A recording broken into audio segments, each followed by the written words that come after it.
आज आइए हम पूर्व की ज्योति शीर्षक उपदेश के साथ परमेश्वर के वचन का अध्ययन करने का कुछ समय ले। बाइबल और भविष्यवक्ताओं ने भविष्यवाणी की कि अंतिम दिनों में हमें परमेश्वर को जानना होगा जो पूर्व से प्रकट होंगे।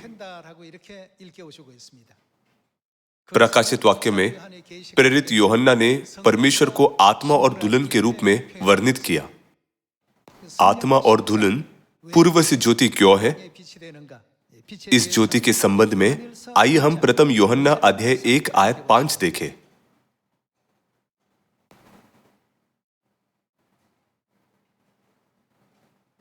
अध्याय 1 आयत 5, जो समाचार हमने उससे सुना और तुम्हें सुनाते हैं वह यह है कि परमेश्वर वह कौन है? परमेश्वर ज्योति है और उसमें कुछ भी अंधकार नहीं। यदि हम कहें कि उसके साथ हमारी सहभागिता है और फिर अंधकार में चले तो हम झूठे हैं और सत्य पर नहीं चलते। आयत 7, पर यदि जैसा वह ज्योति में है वैसे ही हम भी ज्योति में चले तो एक दूसरे से सहभागिता रखते हैं और उसके पुत्र यीशु का लहू हमें सब पापों से शुद्ध करता है। प्रथम यूहन्ना अध्याय 1 आयत 5 में ज्योति कौन है? यह लिखा है कि परमेश्वर ज्योति है। आइए अब हम यशायाह अध्याय 9 आयत 1 पर जाएं।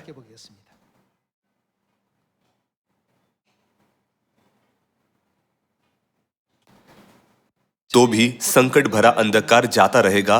पहले तो उसने जबूलून और नप्ताली के देशों का अपमान किया, परंतु अंतिम दिनों में ताल की ओर यर्दन के पार की अन्य जातियों के गलील को महिमा देगा। जो लोग अंधियारे में चल रहे थे उन्होंने बड़ा उजाला देखा। उन्होंने क्या देखा? और जो लोग घोर अंधकार से भरे हुए मृत्यु के देश में रहते थे उन पर ज्योति चमकी। यीशु के स्मृति पर आने से 700 वर्ष पहले यशायाह ने यह भविष्यवाणी की थी कि मसीह गलील में होंगे। वह अन्य जातियों के गलील को महिमा देगा। घोर अंधियारे के देश में रहने वालों पर ज्योति चमकी है। जब यीशु ने गलील में अपना सुसमाचार कार्य किया तो यशायाह ने इसे महान प्रकाश के रूप में वर्णित किया। आइए अध्याय 9 आयत 6 पर जाएं। क्योंकि हमारे लिए एक बालक उत्पन्न हुआ, हमें एक पुत्र दिया गया है और प्रभुता उसके कांधे पर होगी और उसका नाम अद्भुत युक्ति करने वाला, पराक्रमी परमेश्वर, अनंत काल का वह कौन है? अनंत काल का पिता। यशायाह ने किसे पिता कहा? केवल परमेश्वर को। पिता परमेश्वर यहोवा एक बालक के रूप में, एक पुत्र के रूप में इस पृथ्वी पर आए और उन्होंने अपना सुसमाचार कार्य कहाँ किया? यह गलील में था। इसलिए अंधियारे में चल रहे लोगों ने क्या देखा? उन्होंने एक बड़ा उजियाला देखा।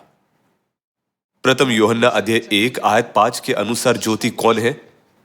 यह कहता है कि परमेश्वर ज्योति है।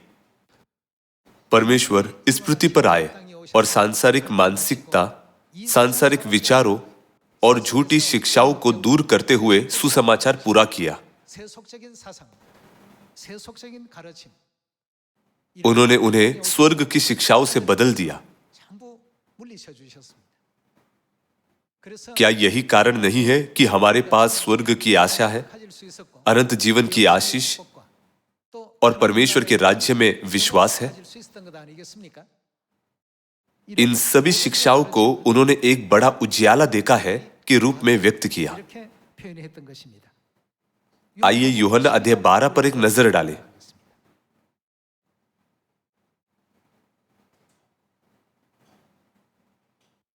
यूहन्ना अध्याय 12 आयत 35। यीशु ने उनसे कहा, ज्योति अब थोड़ी देर तक तुम्हारे बीच में है। जब तक ज्योति तुम्हारे साथ है तब तक चले चलो। ऐसा न हो कि अंधकार तुम्हें आ घेरे। जो अंधकार में चलता है वह नहीं जानता कि किधर जाता है। जब तक ज्योति तुम्हारे साथ है हमें क्या करना चाहिए? ज्योति पर विश्वास करो ताकि तुम ज्योति की संतान बनो। जब यीशु मसीह पृथ्वी पर थे, बाइबल इसे कैसे वर्णन करती है? लिखा है, ज्योति तुम्हारे साथ है। जब तक ज्योति तुम्हारे साथ है, तब तक चलते रहो। ऐसा न हो कि अंधकार तुम्हें आ घेरे। यीशु शरीर में बेतलहम में जन्मे और मानव जाति के उद्धार के लिए सत्य का प्रचार करते हुए गलील में रहे।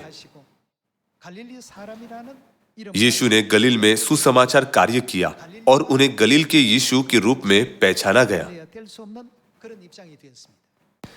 इन सभी दृश्यों से पता चलता है कि यीशु ज्योति है।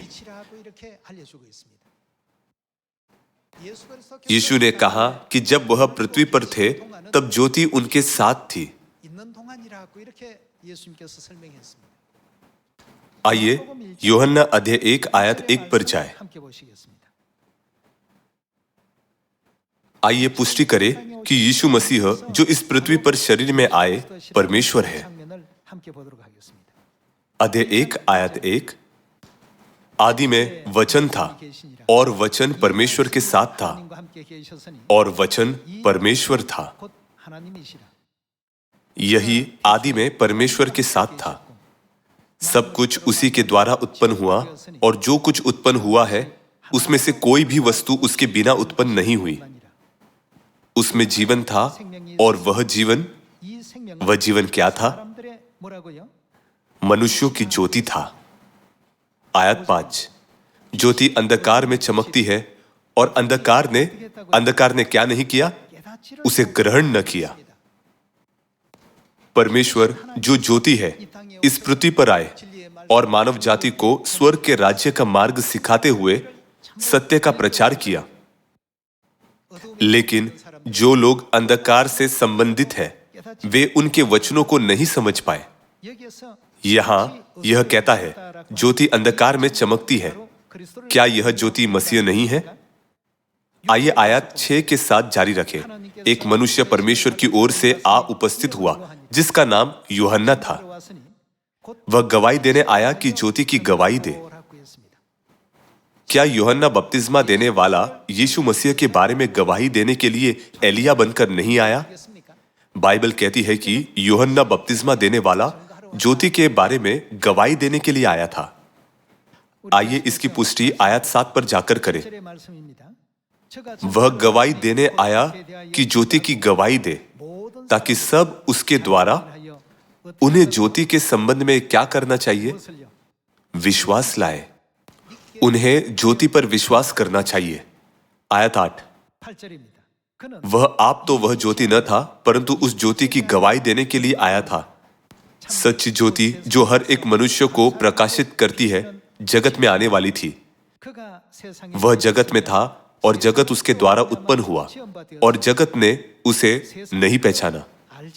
वह अपने घर आया और उसके अपनों ने उसे ग्रहण नहीं किया, परंतु जितनों ने उसे ग्रहण किया, उसने उन्हें परमेश्वर की संतान होने का अधिकार दिया, अर्थात उन्हें जो उसके नाम पर विश्वास रखते हैं। वे न तो लहू से, न शरीर की इच्छा से, न मनुष्य की इच्छा से, परंतु परमेश्वर से उत्पन्न हुए हैं। और वचन देहधारी हुआ।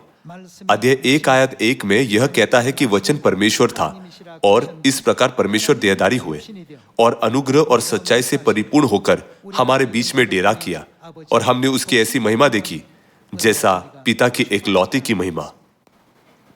एकलौता पुत्र कौन है? वह यीशु है। आदि में वचन था और वचन परमेश्वर के साथ था और वचन देहधारी हुआ और हमारे बीच में डेरा किया। हमने उसकी ऐसी महिमा देखी, और वह कौन थे? वह यीशु मसीह एकलौता पुत्र थे। यीशु के बारे में प्रेरित यूहन्ना ने यूहन्ना की पुस्तक अध्याय 1 में कहा कि वह ज्योति है। इसलिए प्रथम यूहन्ना अध्याय 1 आयत 5 हमें क्या बताता है? यह परमेश्वर को ज्योति के रूप में वर्णित करता है। इस ज्योति के साथ क्या समाप्त हो जाता है?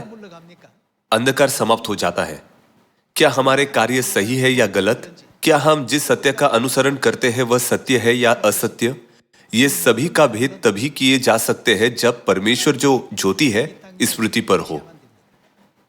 जब परमेश्वर उपस्थित होते हैं तो उनकी शिक्षाओं को प्राप्त करने वाले इस ज्योति का प्रचार अंधकार की दुनिया में कर सकते हैं। क्या किसी शारीरिक शक्ति से अंधकार पर विजय पाई जा सकती है? नहीं। चाहे सबसे तेज आवाज वाला व्यक्ति चिल्लाए, चले जाओ, अंधकार कभी नहीं जाएगा। बहुत सारा धन देने पर भी अंधकार नहीं मिटता। धमकी देने पर भी अंधकार पीछे नहीं हटता। हालांकि छोटी सी ज्योति भी अंधकार को दूर भगाती है। जब ज्योति होती है तो अंधकार मिट जाता है। तब परमेश्वर कौन है? वह ज्योति है। दुनिया के सारे अंधकार को हराने का केवल एक ही मार्ग है।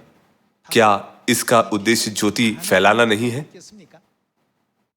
इसलिए यीशु ने हमसे कहा, सामरिया में और पृथ्वी की छोर तक मेरे गवाह बनो, और हमें ज्योति की संतान बनाया है ना?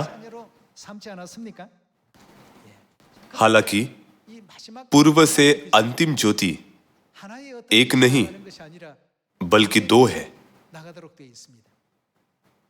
आइए हम प्रकाशित वाक्य अध्याय 22 देखें।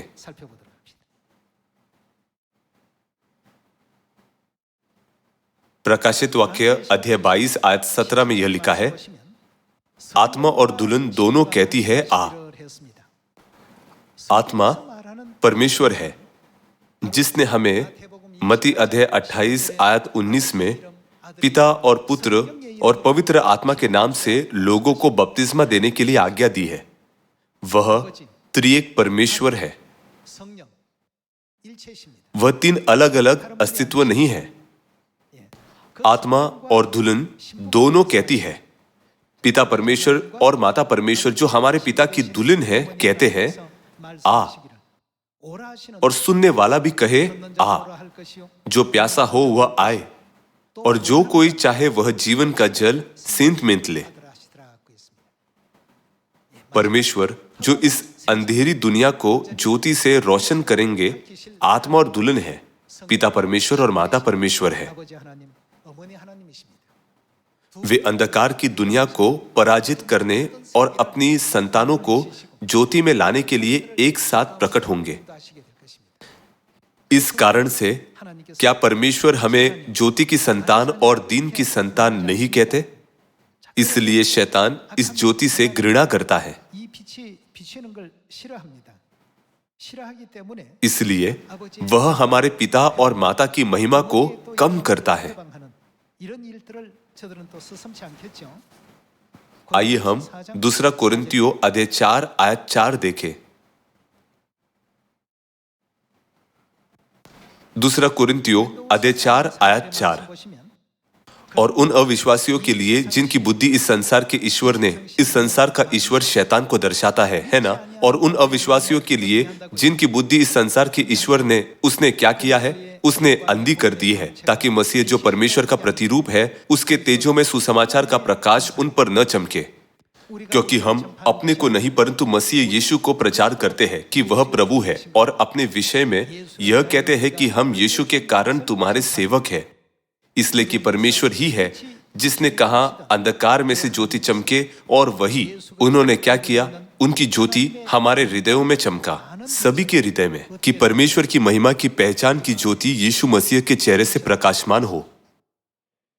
इस प्रकार सभी को इस गहन सत्य को स्वीकार करना चाहिए। ऐसे लोग हैं जो नए नाम को नहीं पहचानते।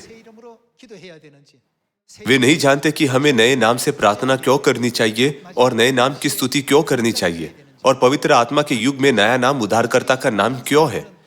जिन्हें ज्योति नहीं मिली है वे बड़ी उलझन में है। ऐसा इसलिए है क्योंकि इस युग के ईश्वर ने उनकी बुद्धि को अंधा कर दिया है। लोगों की पहले की आदतें और सांसारिक ज्ञान परमेश्वर की महिमा के ज्ञान की ज्योति को रोकते हैं।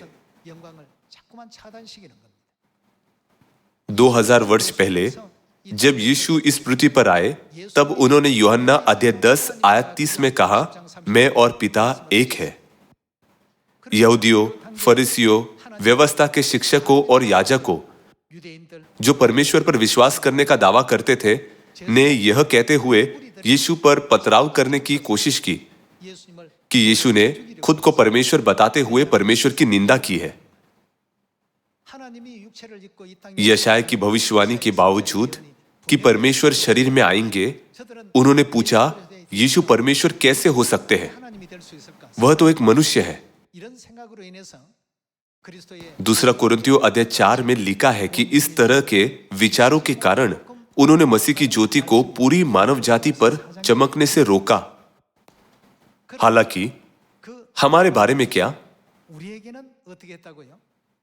परमेश्वर ने हमें ज्योति दिखाई है।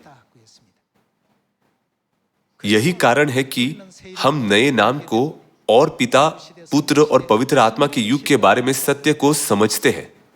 हम समझते हैं कि यीशु के आने से पहले लोग यहोवा के नाम से प्रार्थना क्यों करते थे, और हम जानते हैं कि पवित्र आत्मा के इस युग में हमें यीशु के नया नाम से प्रार्थना करनी चाहिए। चूंकि परमेश्वर ज्योति है, जब तक हम परमेश्वर को ग्रहण नहीं करते, हम यह नहीं कह सकते कि हमें ज्योति प्राप्त हुई है, और न ही यह कह सकते हैं कि हमें सत्य की ज्योति और एलोहिम परमेश्वर, पिता परमेश्वर और माता परमेश्वर की ज्योति मिली है, जो आत्मा और दुल्हन के रूप में आए हैं। बाइबल में परमेश्वर के नर स्वरूप यीशु को ज्योति के रूप में कई बार उल्लेखित किया गया है। इसी प्रकार बाइबल हमें माता परमेश्वर के सत्य की भी शिक्षा देती है कि परमेश्वर का नारी स्वरूप ज्योति है। आइए हम यशायाह अध्याय 60 के माध्यम से इसकी पुष्टि करें। यशायाह अध्याय 60 उस महिमा का वर्णन करता है जो यरूशलेम को प्राप्त होगी। आइए यशायाह अध्याय 60 आयत 1 देखें। उठ, हमें क्या करना होगा? प्रकाशमान हो, क्योंकि तेरा प्रकाश आ गया है और यहोवा का तेज तेरे ऊपर उदय हुआ है। देख, पृथ्वी पर तो अंधियारा और किसके ऊपर? राज्य राज्य के लोगों पर क्या छाया हुआ है? घोर अंधकार छाया हुआ है। ऐसे अंधकार के द्वारा परमेश्वर की उपस्थिति धुंधली पड़ गई है और लोगों के विश्वास में बाधा डाल रही है, जैसा कि हमने पहले बाइबल में देखा था। हवा के राज्य का शासक अर्थात शैतान परमेश्वर के लोगों को उन्हें सही ढंग से न समझने देने के लिए यह कहता है, क्या गलील से कोई अच्छी वस्तु निकल सकती है? वह शिक्षित नहीं था? क्या उसके पिता एक बढ़ई और उसकी मां एक साधारण महिला नहीं है? ऐसे घराने से कोई महान व्यक्ति कैसे आ सकता है? शैतान ऐसे जाल बनाता है जिससे लोग हर चीज को भौतिक दृष्टिकोण से देखें। इसलिए यीशु ने मत्ती अध्याय 11 में एक बहुत ही महत्वपूर्ण संदेश दिया, और धन्य है वह जो मेरे कारण ठोकर न खाए। जब हम स्वर्ग में थे, तब से इस पृथ्वी पर अंतिम क्षण तक शैतान परमेश्वर की महिमा को छिपाता है। उत्पीड़न और धोखे जैसी विभिन्न युक्तियों के माध्यम से वह हमें सत्य के द्वारा उद्धार और स्वतंत्रता से वंचित करने के लिए पिता और माता पर विश्वास करने से रोकता है।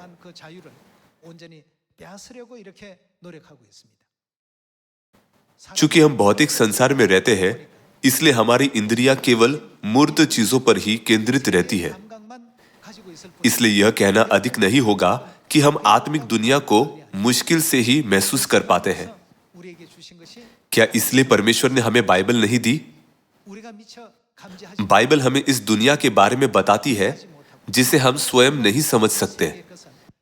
यह हमें इस सत्य के प्रति जागरूक करता है कि यदि हम इसमें विश्वास करें और इसके वचनों का पालन करें, तो हमें पापों की क्षमा और उद्धार प्राप्त होगा। उन सत्यों में से एक ज्योति पर विश्वास करो। आइए फिर से यशायाह अध्याय 60 आयत 1 देखें। उठ, प्रकाशमान हो, क्योंकि तेरा प्रकाश आ गया है और यहोवा का तेज तेरे ऊपर उदय हुआ है। देख, पृथ्वी पर तो अंधियारा और राज्य राज्य के लोगों पर घोर अंधकार छाया हुआ है, परंतु तेरे ऊपर यहोवा उदय होगा और उसका तेज तुझ पर प्रकट होगा। जाति जाति तेरे पास प्रकाश के लिए तेरे पास प्रकाश यरूशलेम के प्रकाश को संदर्भित करता है। जाति जाति तेरे पास प्रकाश के लिए, और राजा वे कहाँ आएंगे? तेरे आरोहण के प्रताप की ओर आएंगे। क्योंकि यह एक भविष्यवक्ता के माध्यम से परमेश्वर द्वारा दर्ज की गई भविष्यवाणी है, यह अपरिवर्तनीय है, यह अवश्य ही पूरा होगा। भले ही कोई परमेश्वर की योजना के हस्तक्षेप करने के लिए बहुत प्रयास करे, यह कहते हुए मैं ऐसा होने से रोकूंगा, भविष्यवाणी फिर भी पूरी होगी। आइए आयत 4 के साथ जारी रखें।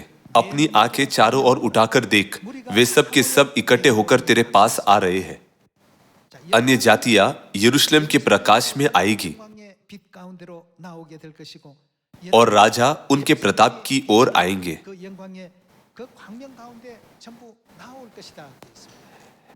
ऐसा होगा या नहीं?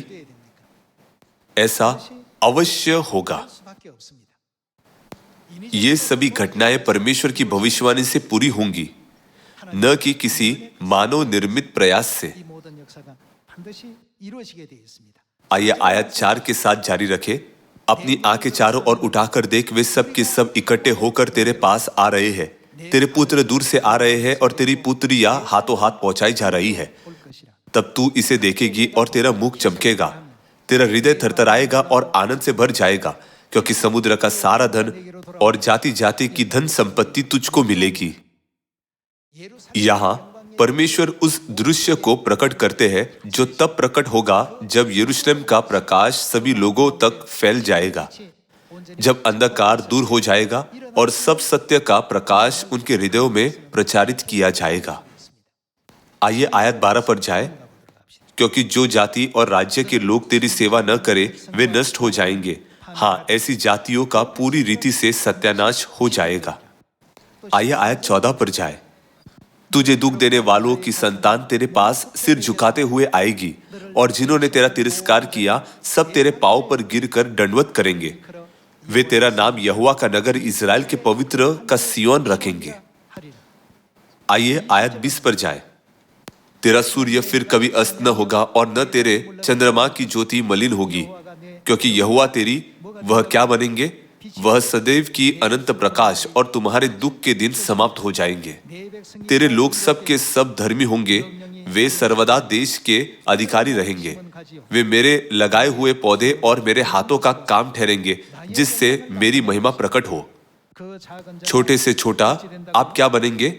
आप 1000 हो जाएगा और सबसे दुर्बल एक सामर्थ्य जाति बन जाएगा। मैं यहोवा हूं, ठीक समय पर यह सब कुछ शीघ्रता से पूरा करूंगा। यह कब होगा? जब यरूशलेम की महिमा सभी लोगों को सुनाई जाएगी। आइए अध्याय 49 देखें। यशायाह अध्याय 49 आयत 17। तेरे लड़के फुर्ती से आ रहे हैं, और खंडर बनाने वाले और उजाड़ने वाले तेरे बीच से निकल जा रहे हैं। अपनी आंखें उठाकर चारों ओर देख, वे सब के सब इकट्ठे होकर वे क्या करते हैं?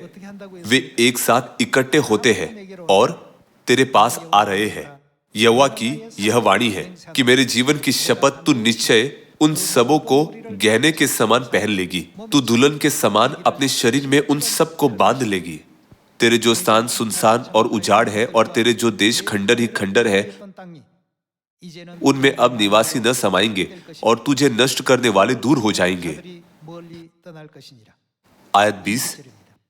तेरे पुत्र जो तुझसे ले लिए गए, वे फिर तेरे कान में कहने पाएंगे, यह स्थान हमारे लिए छोटा है, हमें और स्थान दे कि उसमें रहे। तब तू मन में कहेगी, किसने इनको मेरे लिए जन्माया? मैं तो पुत्रहीन और बांझ हो गई थी, दासत्व में और यहाँ वहां में घूमती रही। इनको किसने पाला? देख, मैं अकेली रह गई थी, फिर ये कहाँ थे? आयत 22। फिर यहोवा यो कहता है, देख, मैं अपना हाथ जाति जाति के लोगों की ओर उठाऊंगा, और देश देश के लोगों के सामने अपना झंडा खड़ा करूंगा। तब वे तेरे पुत्र को अपनी गोद में लिए आएंगे और तेरी पुत्रियों को अपने कंधे पर चढ़ाकर तेरे पास पहुंचाएंगे। राजा तेरे बच्चों के निज सेवक और उसकी रानियां दूध पिलाने वाले के लिए तेरी धाइयां होंगी। वे अपनी नाम भूमि पर रगड़कर तुझे दंडवत करेंगे और तेरे पांव की धूल चाटेंगे। तब तू यह जान लेगी कि मैं ही यहोवा हूं, मेरी बात जोने वाले कभी लज्जित न होंगे। यशाया अध्याय 60 और 49 की सभी भविष्यवाणियां तब पूरी होंगी जब यरूशलेम की महिमा दुनिया में फैलाई जाएगी और उनकी महिमा चमकाई जाएगी।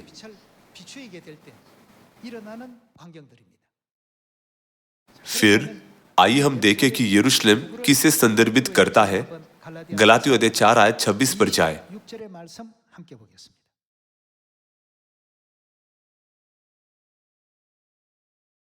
गलातियों अध्याय 4 आयत 26। पर ऊपर की यरूशलेम वह कौन है? स्वतंत्र है। और वह कौन है? हमारी माता है। क्या वह हमारी शारीरिक माता है जिन्होंने हमें शारीरिक जीवन दिया? वह ऊपर की स्वर्गीय यरूशलेम है जो कि स्वर्ग में है। वह हमारी आत्मिक माता है। हमारे पास पिता परमेश्वर है, लेकिन और कौन है? हमारे पास माता परमेश्वर भी है। इसलिए क्या उत्पत्ति अध्याय 1 में दर्ज नहीं है कि पिता परमेश्वर और माता परमेश्वर ने मानव जाति और सब कुछ को बनाया? वे प्रकाशित वाक्य अध्याय 22 आयत 17 में आत्मा और दुल्हन है। वे समस्त मानव जाति पर अपनी ज्योति चमकाते हैं। वे सभी लोगों से क्या कहते हैं? जो स्वर्ग जाना और पापों की क्षमा प्राप्त करना चाहता है, उसे किसके पास जाना चाहिए? आत्मा और दुल्हन के पास आओ। आज समुद्र की बालू के समान असंख्य चर्च है। कौन सा चर्च मानव जाति को पिता परमेश्वर और माता परमेश्वर के पास आने के लिए बुला रहा है? यह चर्च ऑफ गॉड है जिसमें आप और मैं भाग लेते हैं। इस संसार के देवता हमें चर्च ऑफ गॉड के सत्य पर विश्वास करने से रोकते हैं। लेकिन गलातियों अध्याय 4, प्रकाशित वाक्य अध्याय 22, उत्पत्ति अध्याय 1 और 11 और यशाया अध्याय 6 के वचनों के द्वारा हम जान सकते हैं कि हमारे साथ कोई है। वह कौन है? हम जानते हैं कि हमारे पास माता परमेश्वर है। हमें पिता परमेश्वर की ज्योति को दुनिया में फैलाने की जरूरत है, लेकिन माता परमेश्वर की ज्योति का क्या? हमें इसे सबको बताना चाहिए। सभी लोगों, ज्योति को छिपाना नहीं चाहिए। यीशु ने क्या कहा कि अंधकार को दूर करने के लिए ज्योति को कहां रखा जाना चाहिए? क्या उन्होंने हमें इसे पैमाने के नीचे छिपाने कहा या डिवट पर रखने के लिए कहा? उन्होंने कहा कि इसे डिवट पर रखो ताकि सभी ज्योति को देख सके। चूंकि यह परमेश्वर की इच्छा है, तो क्या परमेश्वर की संतान और ज्योति की संतान को यरूशलेम के पहरेदार नहीं बनना चाहिए, जो स्वर्गीय पिता और स्वर्गीय माता के बारे में प्रचार करते हैं? आइए उस दृश्य पर एक नजर डालें। आइए यशाया अध्याय 62 आयत 6 पर जाए।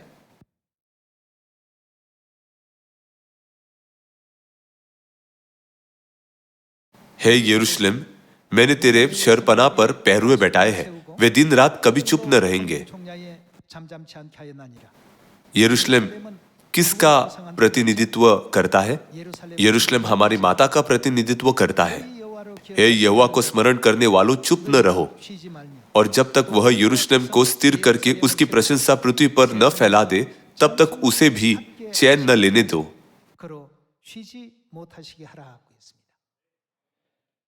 यह परमेश्वर की इच्छा है। वह दुनिया में प्रशंसा पाएगी और अंधेरे में चलने वाले परमेश्वर के सत्य की खोज में उनके पास आएंगे। रात में नौकायन करने वाले जहाज लाइट हाउस की ज्योति देखकर भूमि का एहसास कर पाते हैं। जब पूरी तरह से अंधेरा होता है तो पूर्व और पश्चिम के बीच अंतर करना कठिन होता है। वे नहीं जानते कि वे कहाँ हैं। हालांकि लाइट हाउस से आने वाली ज्योति उन्हें यह संकेत देती है, भले ही ज्योति बहुत दूर है, लेकिन अगर मैं उस तक पहुंच गया तो मैं जमीन पर पहुंच जाऊंगा। तब परमेश्वर पूर्व की ज्योति है। जैसा कि प्रकाशित वाक्य अध्याय 22 आयत 17 में लिखा है, जो कोई प्यासा है उसे आत्मा और दुल्हन के पास जाना चाहिए। यह स्वर्ग के अनंत राज्य तक पहुंचने का शॉर्टकट है। यरूशलेम की शरपनाह पर पहरेदारों के रूप में हमें अपनी आवाज उठानी चाहिए और अपने पड़ोसियों, परिवार और परिचितों को ज्योति को दिखाना चाहिए, ताकि पिता और माता की ज्योति सामरिया से लेकर पृथ्वी के छोर तक पहुंच सके। मैं चाहता हूं कि आप ज्योति की संतान और दिन की संतान बने, जो पिता परमेश्वर और माता परमेश्वर को प्रकट करते हैं, जो ज्योति है। चूंकि पिता और माता चर्च ऑफ गॉड में है, इसलिए अंधकार कभी इसमें प्रवेश नहीं कर सकता। इस दुनिया में केवल सियोन के पास असत्य से सत्य को पहचानने की क्षमता है। इसलिए लोग यह समझ नहीं पाते कि रविवार सबत है या शनिवार। वे यह नहीं जान सकते कि फसह परमेश्वर की शिक्षा है या क्रिसमस। वे यह नहीं समझ सकते कि क्रूस एक मूर्ति है या नहीं।